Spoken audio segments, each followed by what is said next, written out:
Welcome to Close Encounters on Frontier Television, your rising channel of the Northeast. That's fast, fair and fearless. Today, Frontier Television introduces our viewers to a man with values and integrity.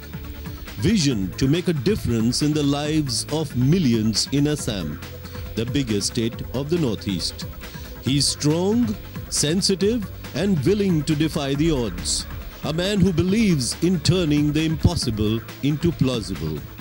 Working to empower the poor, willing to work against adversity. Man with a positive outlook. You voted him 3 times to be Chief Minister. A man with a track record of representing Assam. In Parliament, Lok Sabha 6 times as MP. Congress Party General Secretary, Union Cabinet Minister of India. President of Congress Party in Assam, and now elected 3rd time as Chief Minister. Tarun Gogoi, Chief Minister of Assam, in a candid, exclusive interview with Manoranjana Sinh, Editor-in-Chief of Frontier Television.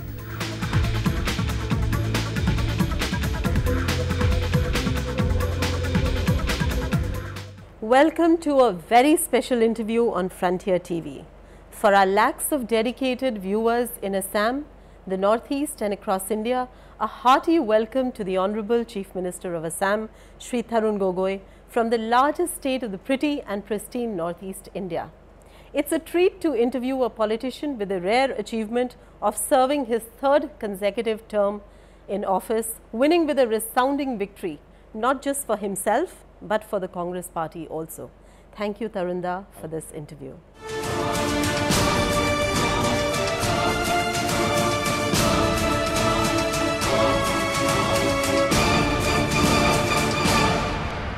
In a close encounter on Frontier TV, known for being fast, fair and fearless, we are thankful to be given time by you, an astute politician, a loved leader who is certainly adored by the people of Assam.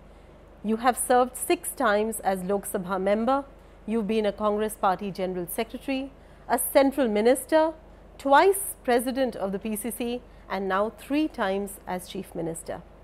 And in your reign, the state is making a strong move to usher in peace, to resolve conflicts and to develop. What is the success mantra? Sincerity and commitment, these are the basic, I do believe, and commitment to my Congress policy. And we have seen the Congress since Rajiv Ji's, even the Nehru's time also, trying to resolve the conflict, even whether the Nagaland conflict.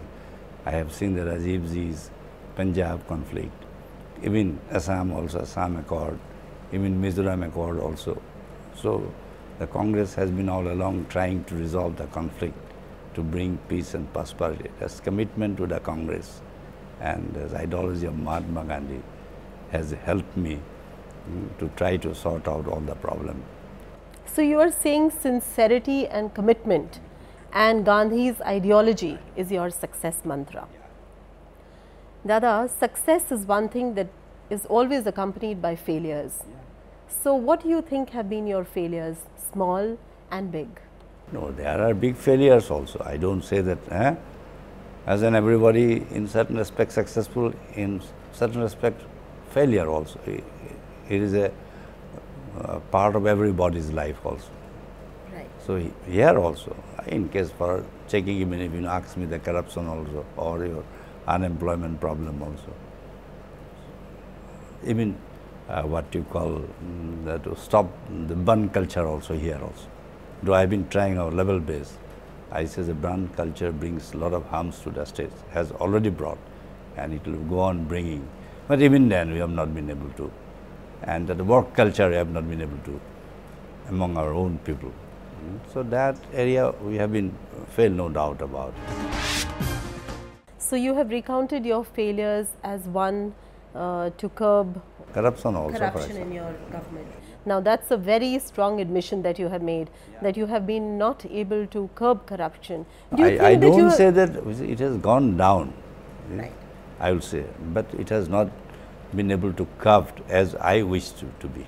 You would have liked to minimize it. Minimize. Do you think it's possible in a state like Assam, which receives a lot of funds and by way of, from the central government? Do you think is it possible to reduce and minimize corruption, and to what extent? It is possible if you change the system, if you go for electronic, if you go the information technology, if you use the latest technology.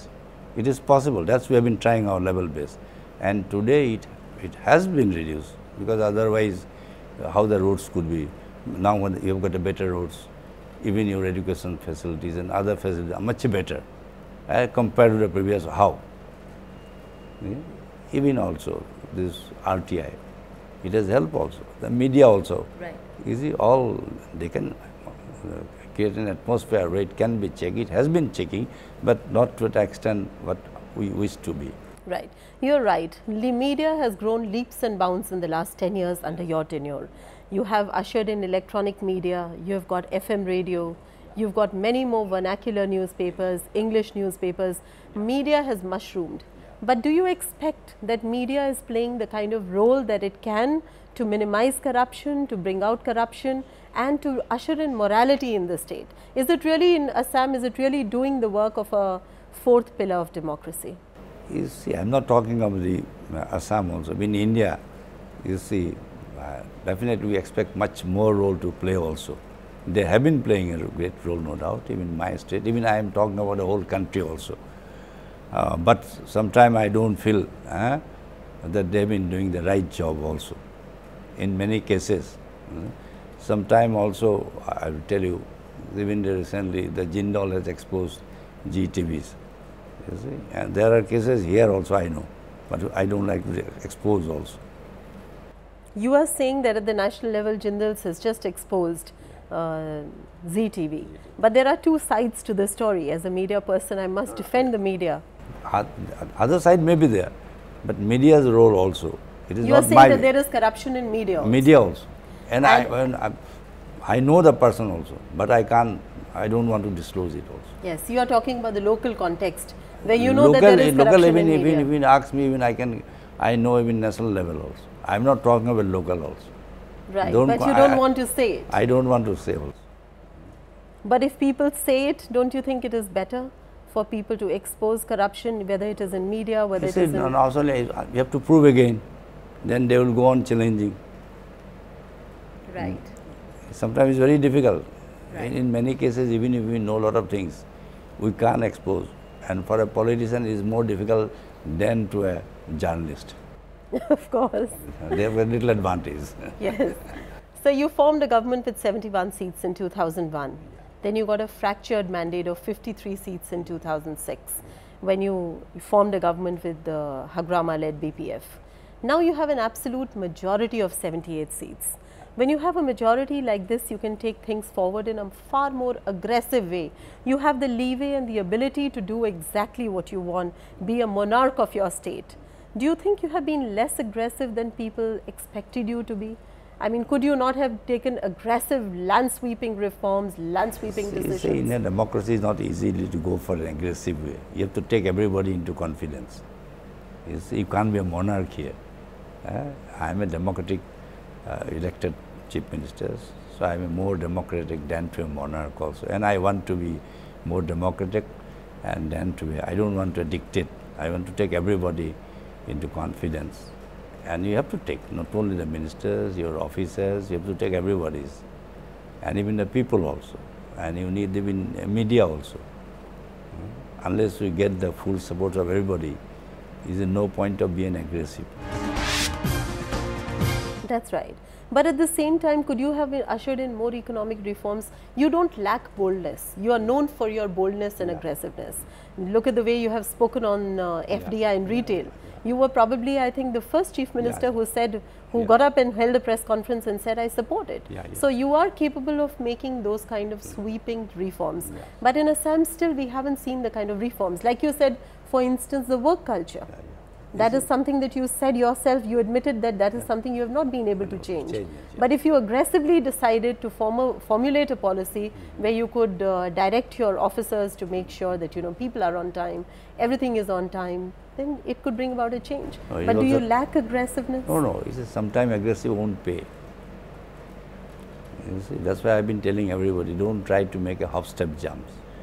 Sometimes it's better to go to gradually also.